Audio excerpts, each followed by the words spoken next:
نحمده ونصلي على رسوله الكريم أما بعد فأعوذ بالله من الشيطان الرجيم بسم الله الرحمن الرحيم.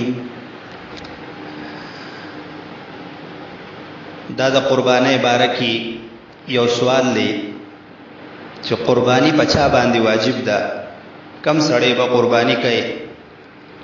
د دې جواب دا دی چې د کم نارینه یا زنانه چې بالغ وي او دا غسره د 2.50 تولو سپینو زرو چې څومره قیمت دی د دغه قیمت برابر وسره پیسې یا د تجارت مالی یا د ضرورت نه زیات کور یا سامان یا گاڑی وغیرہ، نو په دغه سړی باندې په دغه نارینه یا په دغه زنانه باندې قرباني واجب ده.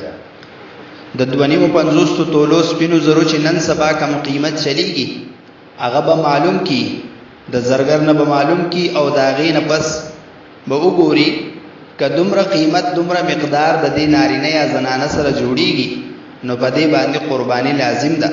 دا به قرباني کوي.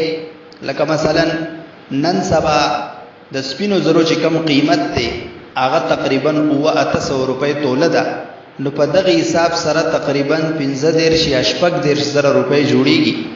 دا که د چا سره ای او پاغه باندې قرض نه، یعنی دومره قرض پینې چې هغه قرض ته سړی منها کی، نو دا غي باوجود دومره پیسې د سره پاتې کیږي چې پاغه باندې قرباني کیږي. لکه مثلا په یو سړی باندې 1.5 روپۍ قرض دی، خداغه سره 1 لک روپۍ موجود دي، نو چې د 1 لک روپو نه 1.5 روپۍ لري کی، نو بیا هم د سره 1,000 روپۍ پاتې کیږي، نو په دې سړی باندې قرباني واجب ده.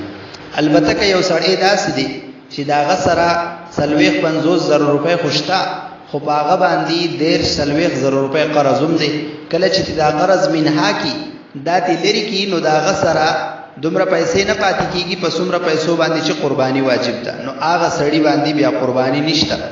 یو زنانه ده داغه سره 2 تولې 1 توله یا 3 تولې سره زر دي او ور سره سلګي ډېری پیسې دي، د لګو ډېرو پیسو نه مراد ده دي چې هر څومره پیسې، بلکې کتابونو کې دا لیکلي دي چې 1 روپۍ همي او د دې سره 3 تولې سره زر موجود دي، نو په دې زنانه باندې خپل قرباني لازم ده. دا به قرباني کوي. د بعض خلکو دا خیال دی چې سره 1.5 تولې نه، نو بیا په هغه باندې قرباني نشته. دا خیال غلط دی.